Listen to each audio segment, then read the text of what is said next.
actually already introduced the type of P-type ATPases, and he also introduced what the sodium-potassium ATPase does.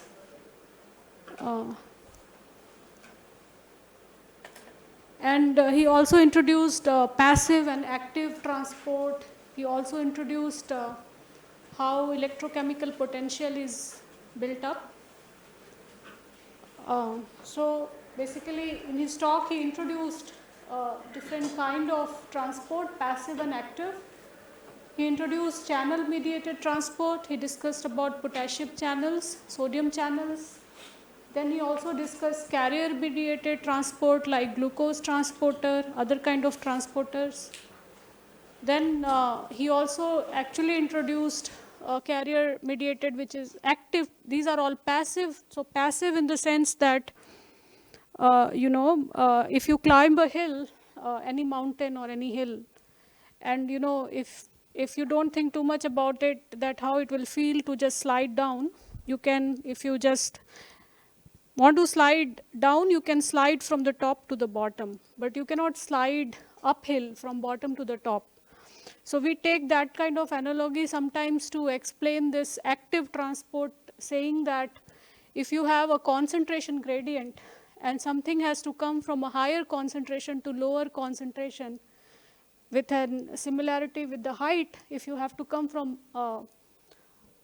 higher altitude to the lower, you can slip along the gradient, but you cannot go uphill, which means you cannot really go from low concentration to the high concentration without doing a work, because you have to go against the concentration gradient. You can go, it's possible to go, but then it requires a lot of energy, because you are actually working against the concentration gradient in this case. In the mountain case, you are working against the gravity, right? So there is a potential energy involved in that case as well. So then he also talked about building up a potential so it's electrochemical, which has both electrostatics as well as chemical potential. So chemical potential has to do with the concentration gradient, and electrostatic potential has to do with built upon on charges. So like he said, beautifully he gave examples, demonstration that if you have a bilayer, and then somehow if you now in whatever way, active or passive, if you transfer the number of charged ions, let's say I transfer 3 on one side. So to start with, I have equal number of ions. I don't care which ions, but they're equal number. So overall, let's say equal charges on both sides. But the moment I transfer now any unequal distribution of charges, the membrane will have a final potential difference, right? Because you have uneven number of positive and negative charges on the both sides. So I try to give little bit more, I try to go a little bit more into depth about this pump, and it's basically my work with Professor Cornelius. So he is from a lab in Aarhus, which is in Denmark, who actually received the Nobel Prize for the discovery of the pump. So I worked with him. So this is all his, you can write down, I mean, this will be in the slide, so all the references. So this is the pump, if you like. This is one kind of representation of the pump.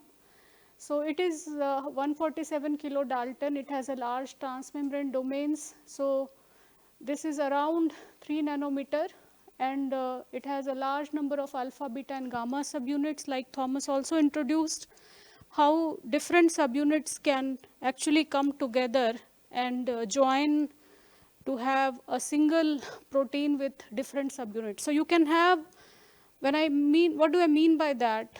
So you know, all of you know, I presume, that proteins are polymer of amino acid. So often physicists used analogy with the beads, neck beads on a string. So these beads, if you have similar beads on a string, you can build a necklace, right? So if these beads are now amino acid, if you construct that kind of string, it's a protein. Now protein can be having different conformation. It could be an open chain which is completely like free. It could be, because as Thomas introduced, there could be beads could be charged. So now you have electrostatics coming into play. Then this whole bead could be in water, it could be in membrane, and in water you have water molecules, right? You have dipole hydrogen bonding and so on. Then in membrane you can have charged species. In water you can have different kinds of ions. So basically such a bead of monomers of amino acid, if you put it in some other kind of environment, that environment could be a membrane, it could be water, it could be anything. If you put it, then interactions comes into play, and that can lead into some kind of folding of the protein. Now the protein, when it is functional in the membrane, this is a kind of folded conformation, which is in which the protein works in that conformation. It is folded and it works in that conformation. If I take the protein, or in anyhow if the protein comes out and I make it unfolded, it will not work. It's still the same protein, still the same, you can say, bead on the necklace, but now it's not functional. So protein can be passive or active, but they only work if they find a compatible environment in which they are folded and they get proper, all the parameters, all the variables that they need to function. Like Thomas explained you how can ions can be transported, or electrostatics comes into play, size comes into play, all those things.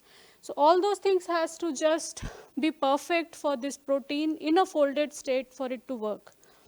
So I will just give you a little bit more information about this protein. So what Fleming found in his own original work from 1991, I was a kid then. So he found that, he took this protein out from shark. So he is from Denmark, and they take the shark in the lab. I mean, not that big shark, there are also smaller shark. So they take shark in the lab, they take out the kidney, because in the kidney you have a lot of sodium potassium ATPase, because it requires a lot of ion, filtration there, lot of ion transport in the kidney.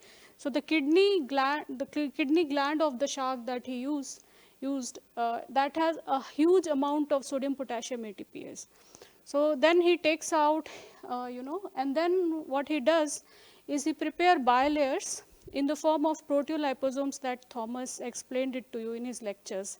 And then he actually reconstitute those membrane protein, sodium potassium ATPase, from the shark rectal gland into the proteoliposomes, which are small vesicles of size few nanometer, right? And then he found that these are actually the carbon chain length of the lipids. So I can have, double chain lipids. So when I say lipid, it usually I mean it's a molecule with two chains, one head group, and there is a glycerol backbone if it's a phospholipid. If I'm saying surfactant, so normally surfactant don't have two tails, just one tail, right? So all of you know this. So these are all, chain length of the two tail lipids, not surfactants. So of which the proteoliposome was made up of. So let's say he takes carbon chain length 14, all the lipids have 14 double carbon chain.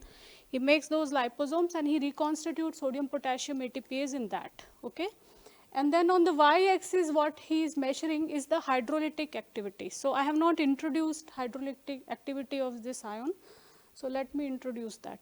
So Thomas also mentioned this about the concentration of sodium and potassium ions in a typical cell, okay? It can vary, because sodium potassium also helps, the major amount of this is in kidney, in the brain. Like the brain, we have a lot of sodium potassium ATPase, because he also explained how the sodium potassium function helps in neuron transmission. Right? It's one of the most important protein required for the neuron transmission. So we have a lot of it in the brain. But let's take any typical cell, and you have typically this kind of concentration. So this is inside and inside the cell, outside the cell. Now, as I mentioned to you, that this protein has a ATP binding site that Thomas showed in one of his schematic, where the ATP come and binds, it get hydrolyzed, and then when I break a molecule, you know, there are bonds between different molecules. If I take ATP, there are 3 phosphate, right? Adenosine triphosphate. I make it adenosine diphosphate. So I break a bond. When I break a bond, the energy is released.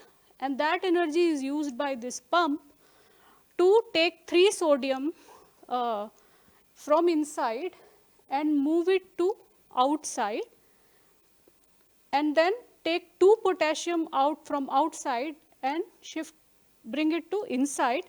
This is one cycle. This is one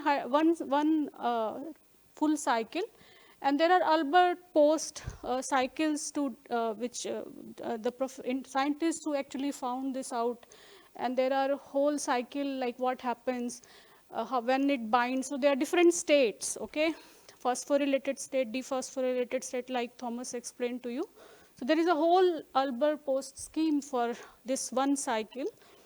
So when I say hydrolytic activity, I mean one cycle. By one cycle, I mean 3 sodium out, 2 potassium in. This is one cycle. And then the bound ADP is released. Then again next ATP is bound. Again the same thing goes on.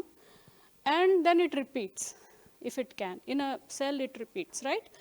Now you see, if you see the concentration of sodium inside, it's very low. And then it's taking 3 sodium from inside and moving it outside. And then it's taking 2 potassium from outside and moving it inside. So it's clearly against the concentration gradient, right? That's why it requires the energy from that bond, which is to transfer this. Otherwise, it is not. So that's why it's an active transport. So now this one is how many number of ATP molecule are hydrolyzed, okay? That is an indicator of activity. So what he found in one of his pioneer work is that if he reconstitute this particular pump in different lipid vesicles, nanovesicles, with these kind of lipid chain, this is the typical activity you get, okay, hydrolytic activity. When he added cholesterol, okay, then this is what you get. You know, so in one of the talk, I remember Thomas explained, introduced cholesterol, and he also told you, like, you know, when cholesterol is present in the membrane, because it has a very small hydrophilic head and it's mostly hydrophobic, it can just get in. It's a small molecule. But you see the jump in the activity.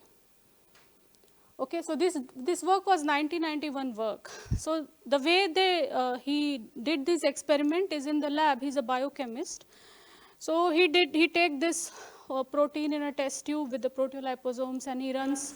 There are some indicator, fluorescence indicator, which are sensitive to the ATP hydrolysis, and then he measured the intensity of that, and from that he calculate how many molecules are converted, so how much is hydrolysis, and then he also measured the concentration of the sodium and potassium ion inside and outside. You know, he can also add channels to the membrane and so on. So he has different control to, if you are interested, you can, this is a review, you can look at it. It's a very interesting and wonderful review. It's a big one, but it's very nice. It has everything. Okay, so this is what he get.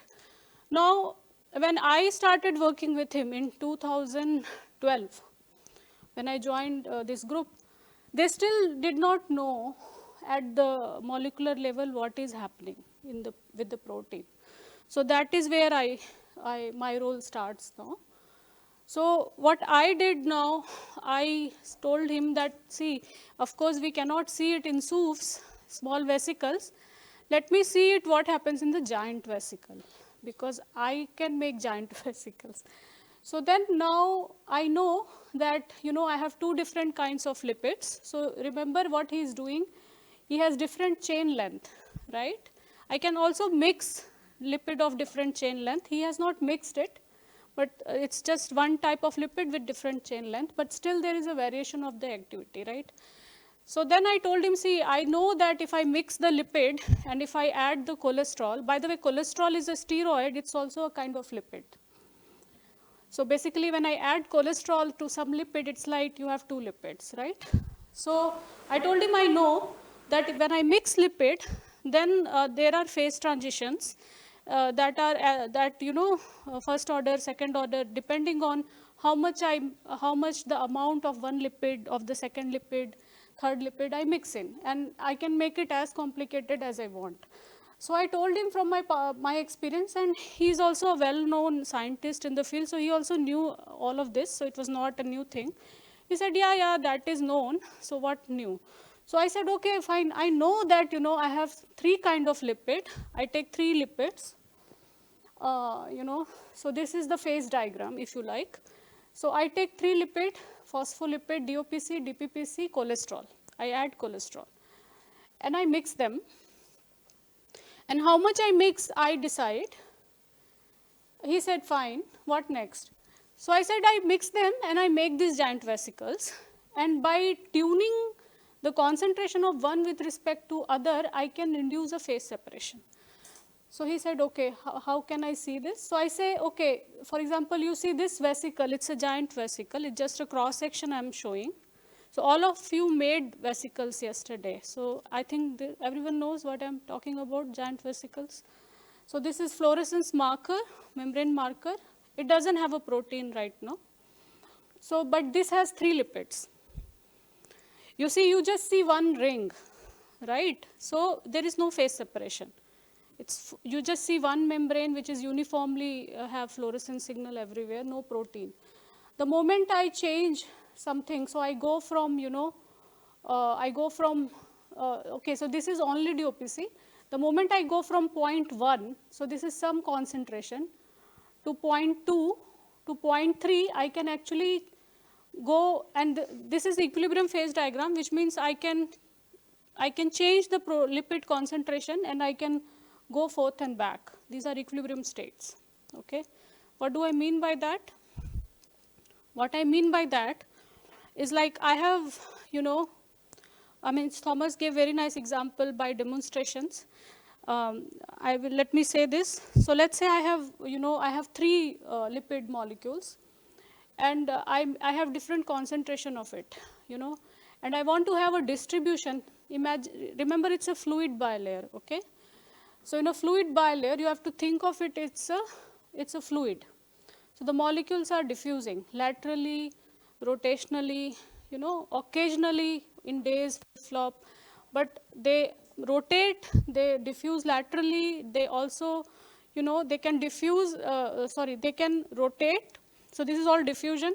They can walk like this in 2D. So membrane is a 2D, right? So in 2D they can diffuse, and then they can also diffuse like this, right? And this, right? And occasionally from one layer to other. And they can also do this, right?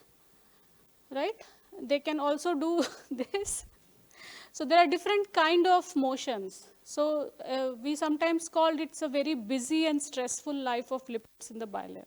So we are not the only one who has stressful life, because they move around and they are kicked by the solvent molecule, they are kicked by the neighboring molecules.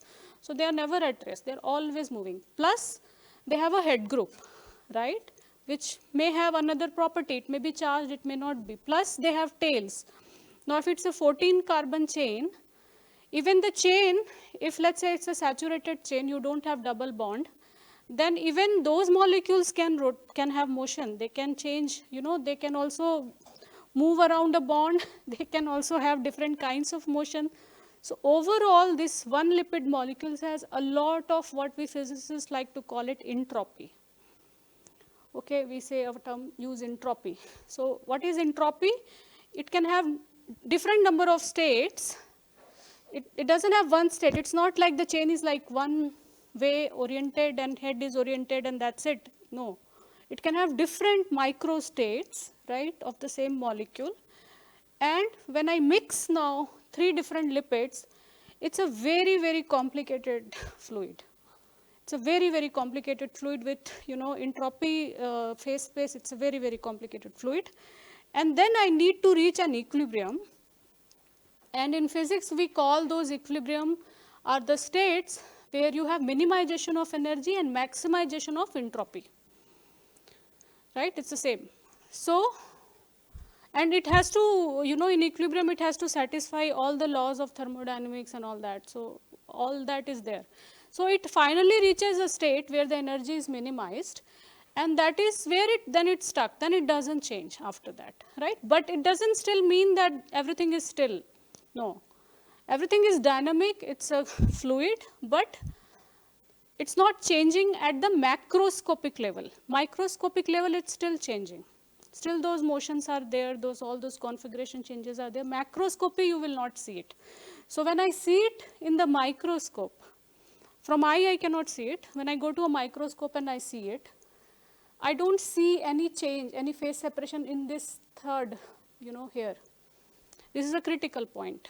So there is a critical point. You must have read about, water, ice to water to gas.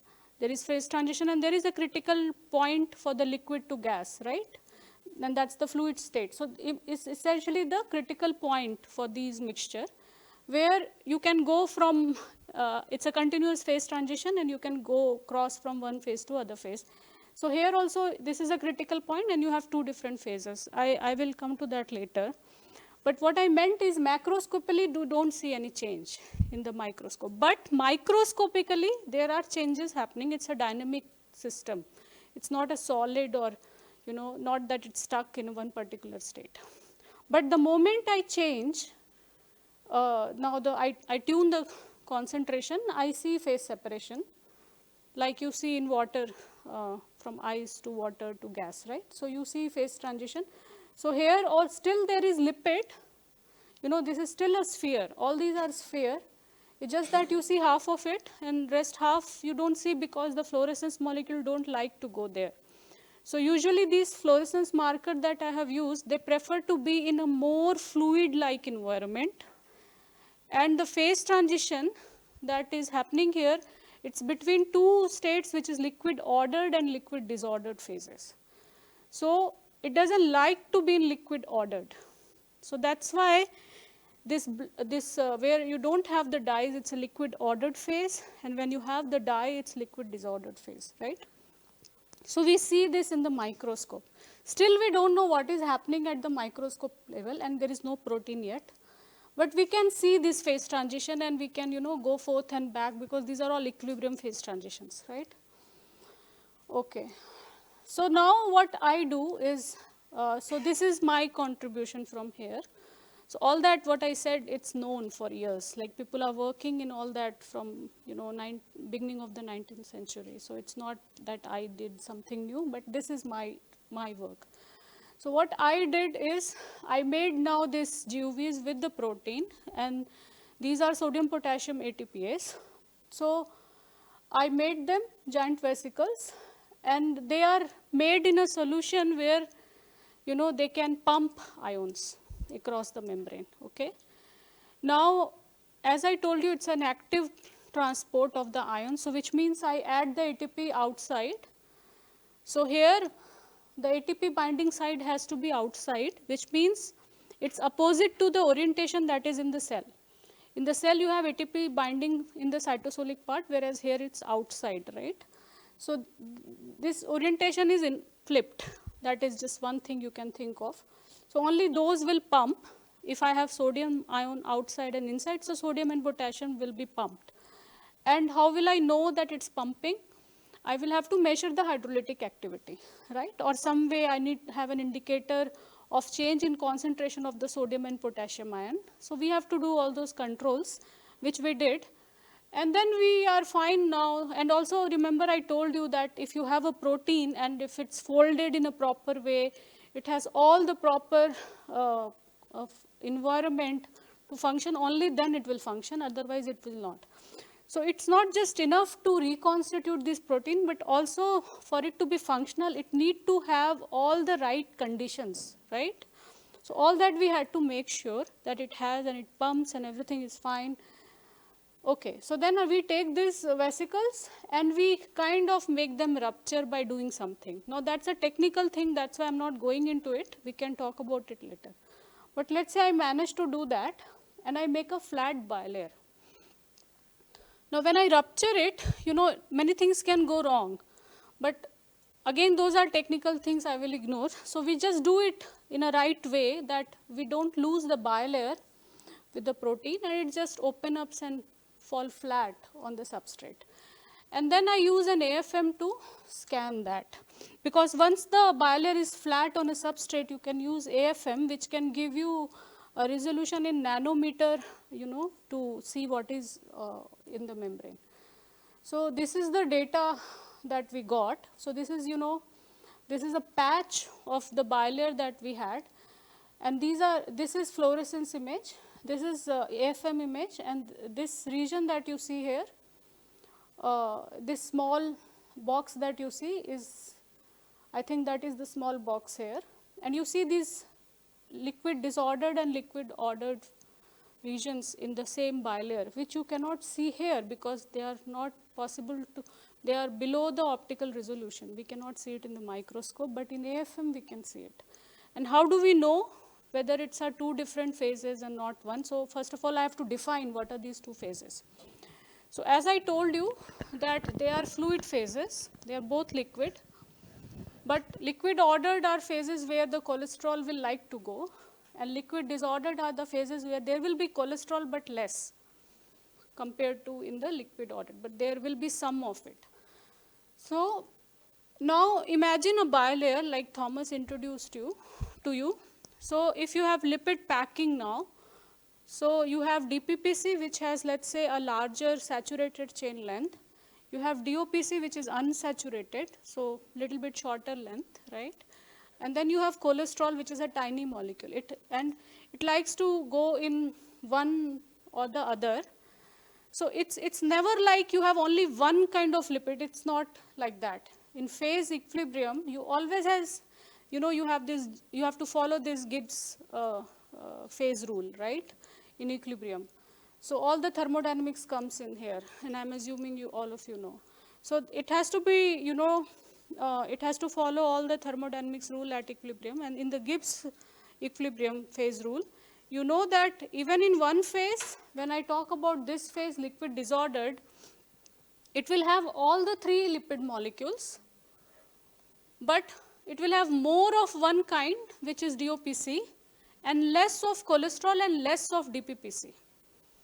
Okay, and then liquid order will have other kind of phase where you have more of cholesterol, more of DPPC, and less of DOPC, but they are all there. Okay, just a kind of phase impression. And because because of the larger amount of cholesterol, what happened? The bilayer thickness is actually changed. So now remember the matrix model that Thomas introduced, and the fluid mosaic model, matrix model, and all those models. So now you see, if you have lipid molecules of one kind with different chain length, you mix them. So the bilayer thickness is not going to be same, right? And now you put cholesterol, it will there will be a variation. If they are distributed in a way that there is no phase separation like here, then you end up getting one kind of bilayer thickness. But the moment you have a phase separation, you have two different bilayer thickness, and that is what we detect here. So you see, I'm just plotting the height function along this line. So you see here you have up, down, up, down, up, down. So you have almost the bilayer thickness axis of 1 nanometer for the liquid ordered. So liquid ordered phase have a bilayer thickness of 5 nanometer. If liquid disordered will have 4 nanometer.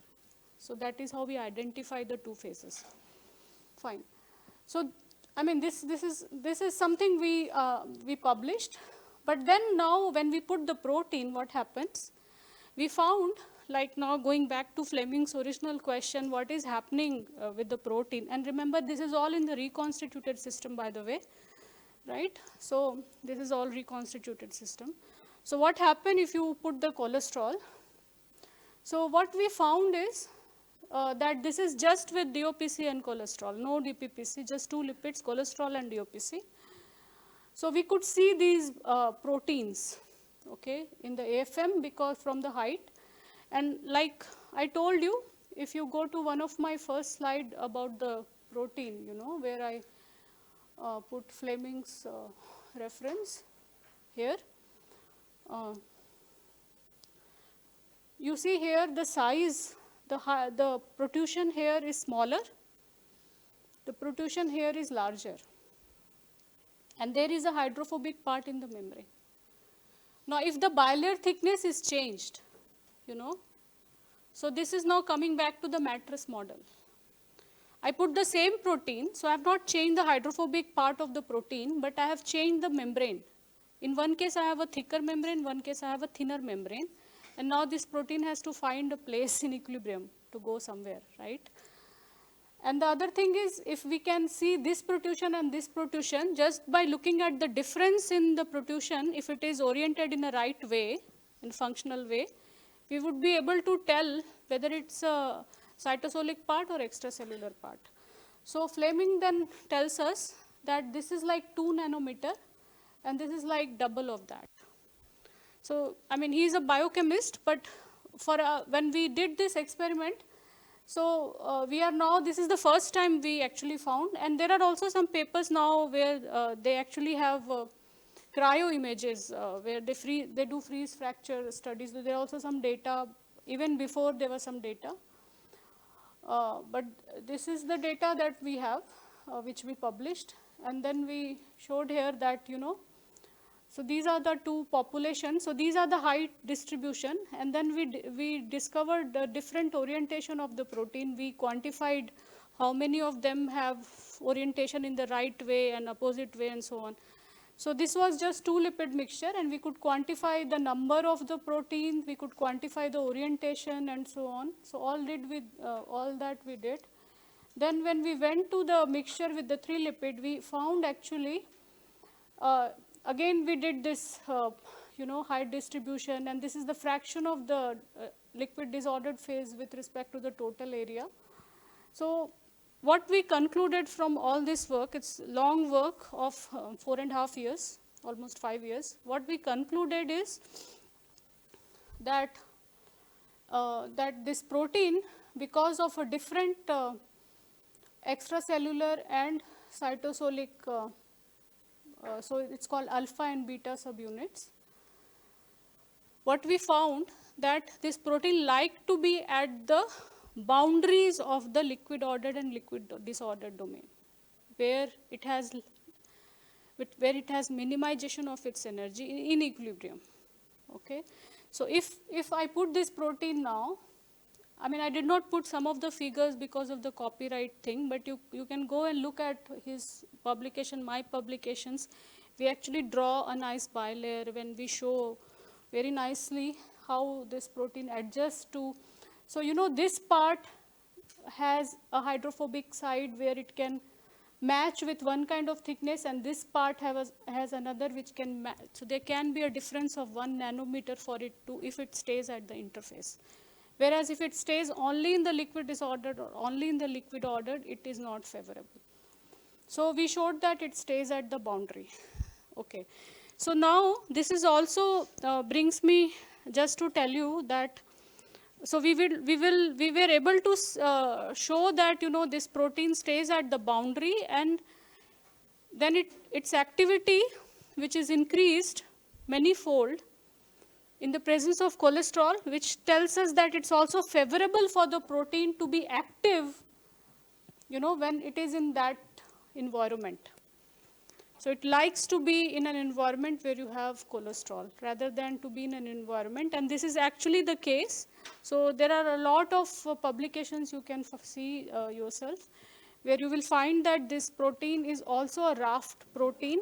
What do I mean by that? They say that, you know, in the cell membrane, so I explained to you phase transition in the fluid phase of the bilayer, liquid ordered, liquid disordered. For biologists, sometimes liquid ordered is also known as raft phase. Okay, they call it a raft phase for many different reasons, and there are raft protein that likes to be in the raft phase. Okay, and why is that? Because they can function, their functional activity is maximized when they are in that phase. Okay, so this was a raft protein. So what I wanted to show you is that when you put a protein, so coming from all the lectures that we had today, from morning to now, so we saw different kind of proteins, right? Then we saw how to think about protein in the cell, what are the problem, advantage, disadvantage when we take them out from the cell and put it in the reconstituted system. Then what are different kinds of proteins, right? And specifically in the P type, they have different functions, you know, and then we talked about different kind of interactions. Now, I tried to give you a flavor from membrane side, that you know how membrane can influence protein to change its localization within the membrane. So far from the morning we had all the lectures, and then we did not focus on the bilayer part. We focused on the protein part, right? What are different kinds of protein, their function, and you know how can you use them, what can you learn from protein part of it. Now, I hope I am able to give you some insight into the membrane, how membrane can influence, you know, the position of the protein in the membrane, and can also influence its activity and actually can tune it. You know, just by changing the lipid, I'm tuning the protein activity. I'm tuning where protein has to be in the bilayer, you know. So this is what I tried to do. So then there are also a lot of other role for this pump, which I would like to tell you. So if you now go back and read about, for example, neuron cell, or if you read about, you know, it's also if you read about this pump in the, for example, how it helps for the secondary transport. So Thomas introduced secondary transport. So it also helps in secondary transport, also primary transport, sodium and potassium. It also helps in signal transmission through the neurons, right? And then it also helps to maintain the resting potential of the cell. This is the pump responsible to maintain the resting potential of the cell. It also helps in many other ways. You know, this is one of the most important pump, I mean, and in the P-type families. So I think that's all. I'll stop here. If there are any question, I'll take it. Thank you.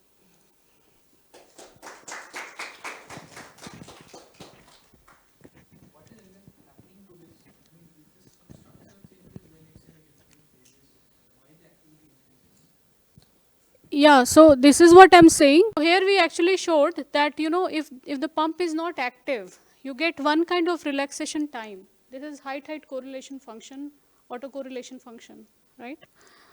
So there is one relaxation time. When it's active, you have actually two relaxation time. And then if we split it out, there is one which is always there, which is Milner-Safran. There is a Milner-Safran theory. All of you can go back and read it. Don't have time to get into it. So that gives you one relaxation time, which is always there, independent of the activity. The other time scale that comes, which is like half a second, and what Professor Cornelius told us, that this is actually the turnover time of the protein under the condition that we were working. So what is the turnover time? Is the time it takes to complete one cycle. So we had to slow down the system so much because it's happening very fast, but we have slowed it down to get a turnover time of around half a second, and that we could actually see in the relaxation of the membrane. So which you see, it's independent of the length scale, right? Because turnover time of the protein should not depend on the length scale. It's something to do with the protein, not to the membrane. Whereas this time has to do with the relaxation of the membrane, not to the protein. Okay? So any other question?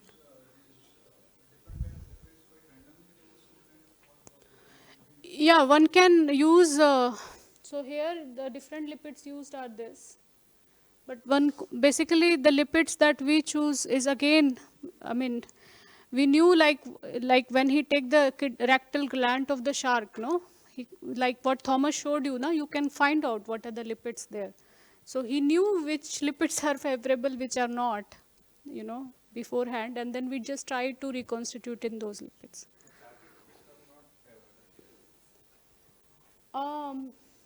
So DOPS is charged, right? DOPS is charged. Yeah.